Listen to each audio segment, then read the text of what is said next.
Kajingim jong nakaduna klemapi kasungibat kami masukin mau yapi akalawe ngayo hitang kadur jongpi ajing pangnut pidang donha kajingim jonga nakili halade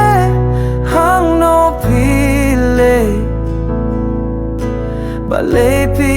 bat late no klemong man kasninga kin mau yapi kadonu jonga kadang kin mau yapi pilong ka jingsai hakamiat badum jonga man kasni ngadang ang nut yapi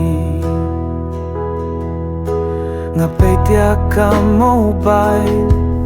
klilinti haka message ngakwatang kakintin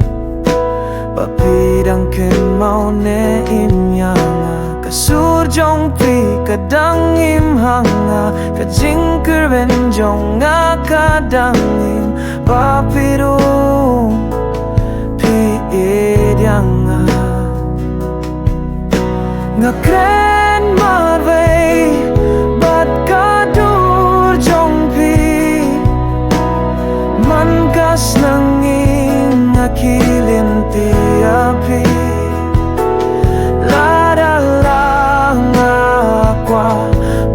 bapinwan paibyang ngadang api-api bat ngadang iti-api hadumanta man kasninga ken mau yapi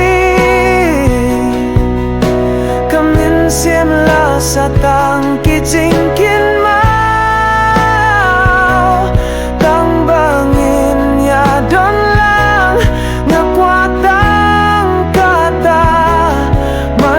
ni nga sudway bapinwan pai no shanga nga imbat ka jings ngiu se ka baklam ko